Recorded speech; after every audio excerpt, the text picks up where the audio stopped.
Good evening, everyone. Today was another busy day. I was told we were going to spend some time outside, but I was just overwhelmed with office work and meetings and stuff. But I still wanted to come out with a video, and I wanted to explain you why I chosen for this area for the hotel. After all the searches that I had, I was looking for a property that was big enough to have our vegetable gardens, that had enough space for people to relax on property without being disturbed by cars or noises or all that kind of stuff. And so they needed to be big enough and need to have character. And as a hospitality person, I always walk properties with the eyes of a guest. So meaning, you go somewhere, your wife says, "Oh, this, that doesn't look good," whatever. I see all that stuff too. I see potential. I see what can become. But I see eyesores too, and that's why we always talk about, this tree that came down needs to be removed because it's an eyesore. For me, when you're trying to open a hotel with a price that is just not $100 a room, expectations are there from guests, right? So a hotel room can be priced as high as you want, as long as the value is there, as long as people understand. You want to charge $2,000 for a room, it's totally possible. These are things that are happening right now, but for that price, it's just not the room you pay for. It's the attention to detail. It's a beautiful coffee machine in the room. It's the beautiful linen that from a brand that's very quality focused. It's about the property itself. It's like people can wander around. There's a bench here and there to sit on. People can drink a glass of wine wherever they want on property. People, can get things before they even ask for it, because we are not researching the people, but we understand the needs of people before they come in, basically.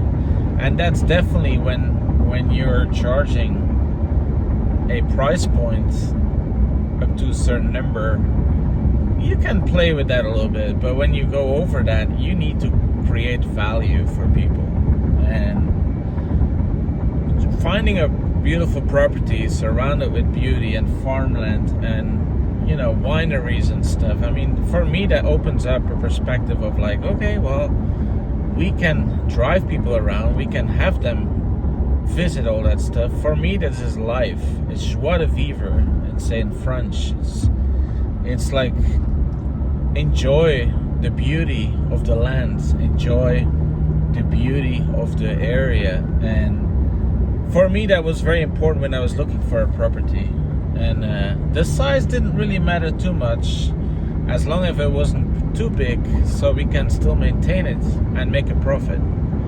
Because when you go for too big lands and maintain it without bringing any revenue stream back to that's the ROI is just crazy. It's nothing. But if the land is not that big that you can control it and create revenue streams,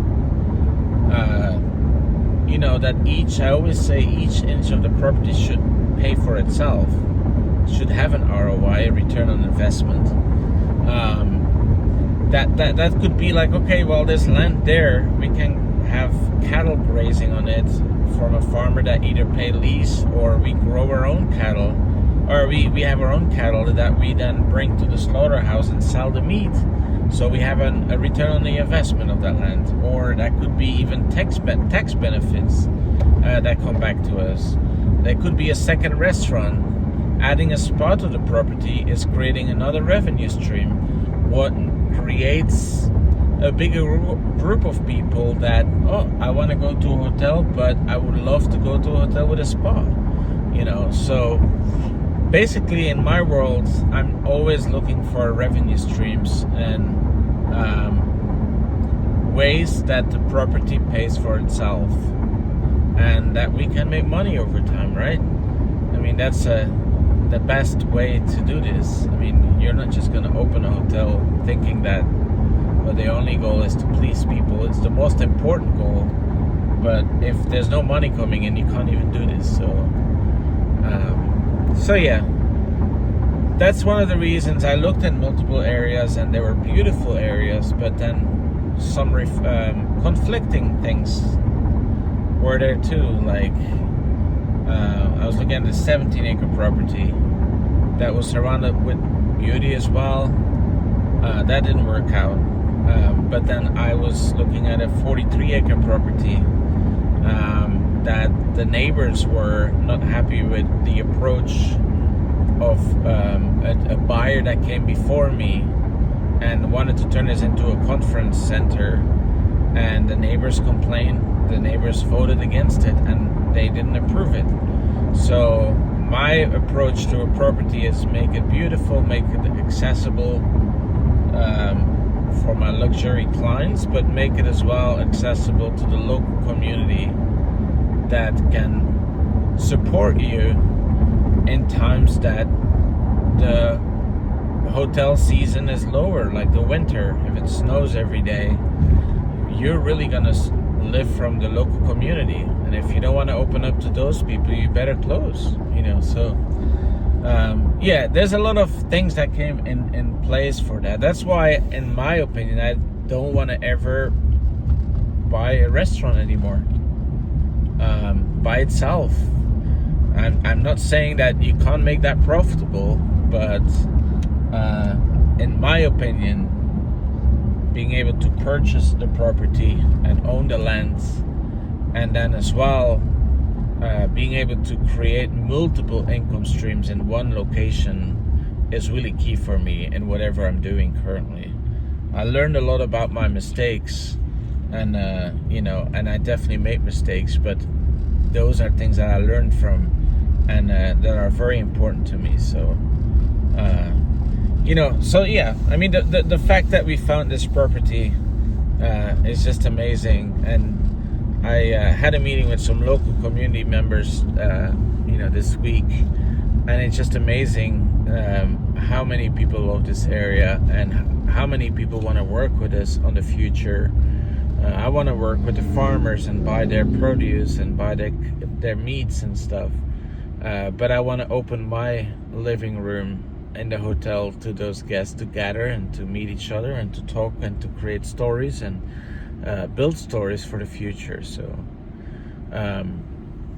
I wanted to make sure that I posted this video. I have so many more stories to tell, but you know, it is just exciting to be part of this great community and becoming an ambassador as a chef for the farmers, and to support craftsmen in our area and create value for this area too. So thank you for watching again. We're on a journey of doing this, and you know, if you haven't subscribed yet, please do. I really take a lot of time to create this content, and it's so nice to see that actually people enjoying it. So if you have any questions, leave a comment below, and yeah, thank you so much for watching, and I'll see you all tomorrow. Bye.